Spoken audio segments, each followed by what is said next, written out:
Et je reviens sur le cas de Mariam Traoré. Moi, j'ai vu sa vidéo, c'est hier même, ce matin, j'ai pris le temps pour regarder ce qui s'est passé. Mais si aujourd'hui, des personnes se lèvent pour insulter le président Hassan Ouattara, le président Hassan Ouattara qui est livré à la vendue populaire, c'est à cause de ces mauvais cadres-là, qui sont toujours constamment dans le zèle, en train de mépriser les populations, en train de frustrer les gens. Le président Hassan Ouattara, qui n'a rien fait, qui ne demande que la paix, qui ne demande que le vivre ensemble entre les Ivoiriens, c'est Mariam Traoré et consorts là, sont en train d'amener les gens à détester le président. On a des parents qui sont, comment on appelle, au Mali. Toi-même, tu t'es levé ici, tu t'es opposé au conseil de, comment on appelle, comment elle s'appelle là, Mariam Ba. Mais les gens ne savaient pas que toi, tu fais une rivalité avec Afou Keïta. Mais tu ne peux pas prendre ta rivalité là pour venir narguer les parents de ces soldats-là qui sont encore en détention au Mali. Mais tu le fais là. Chez nous, en Côte d'Ivoire, on dit que tu es dans quoi? Tu vas atteindre quel objectif? Mais par son action là, est-ce que vous savez que les gens insultent le président Hassan Ouattara? Les gens l'insultent. Et comme ils sont dans un club là, il n'y a pas quelqu'un qui va interpeller Mme Traoré pour lui dire ce que tu fais, c'est mauvais. Parce que ce sont les mêmes. Mais où on va avec ces cadres comme ça, des cadres médiocres, des cadres qui se lisent comme ça, où nous partons avec ces cadres-là? Quand on veut parler, on dit non, vous dénigrez les cadres. Moi, je m'en fous, hein. Je m'en fous.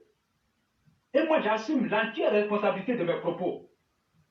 Moi, je l'ai dit, on ne peut pas souffrir avec, comment on appelle ce pouvoir-là. Et des gens vont venir s'amuser avec ça. Comme s'ils ne savent pas d'où on a pris ce pouvoir-là. On a fait des élections.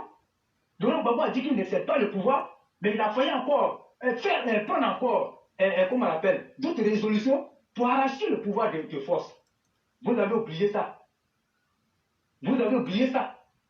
Mais nous, les militants lambda, là, nous, on ne peut jamais oublier ça. Parce que nous, on a été dedans. D'autres ont manqué la mort. D'autres sont aujourd'hui avec les séquelles de cette crise-là. D'autres, ils vont mourir avec ces séquelles-là. Mais on vous a vu, vous avez pris vos parents pour aller sécuriser en Europe. Vous avez sécurisé vos parents en Europe. Arrêtez de frustrer les gens.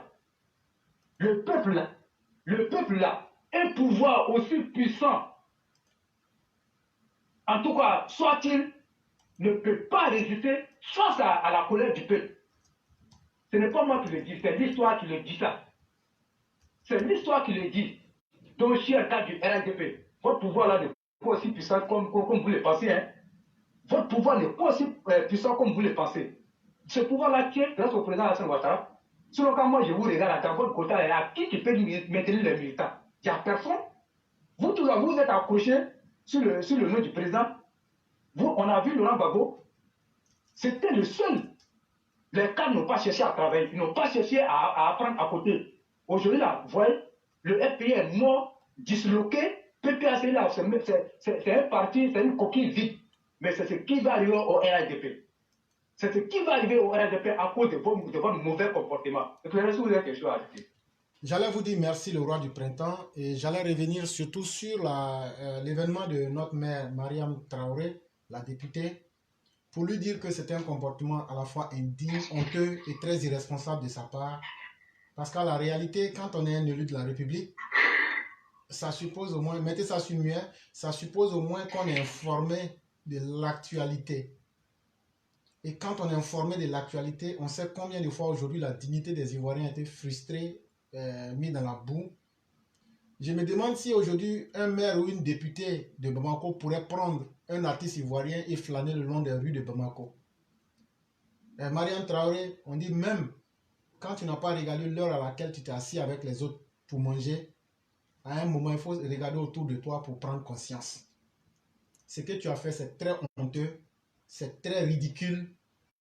Je sais que tu es une abonnée courante même des choses ridicules, mais venir insulter la dignité de nos soldats, je crois que toi-même tu te mets en danger sans le savoir.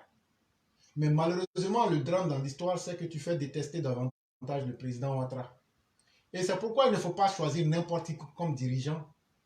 Parce que n'importe qui fait toujours n'importe quoi. Et quand tu fais n'importe quoi, voilà les résultats qui sont là. Aujourd'hui, la politique globale de la Côte d'Ivoire voudrait qu'on soit solidaire du chef de l'État et qu'on soit solidaire de notre armée. et qu'on leur montre plus d'actes de compassion pour dire que nous sommes avec eux, plutôt que d'être dans la fanfaronnade et dans le matu-vu inutile. Et ceux qui accusaient les cyberactivistes RHDP de n'avoir pas réagi, tenez-vous bien, on a des sujets plus importants que ça. Mais cela ne veut pas dire que les gens ne voient pas ce qu'elle a fait et cela ne veut pas aussi dire qu'ils sont d'accord avec. C'est une question de responsabilité. Et nous étions en week-end. Nous vous donnons en tout cas la position de la plateforme Éclaireur Pro Vérité. Comme on le dit chez nous, la députée, elle a zaillé. C'est honteux ce qu'elle a fait, c'est humiliant, c'est dégradant. Quoi qu'elle dirait, non, c'est privé, c'est pas privé. L'acte en lui-même n'est pas beau. Et quand on est un représentant de l'État, on cherche à donner une belle image, c'est encore mieux.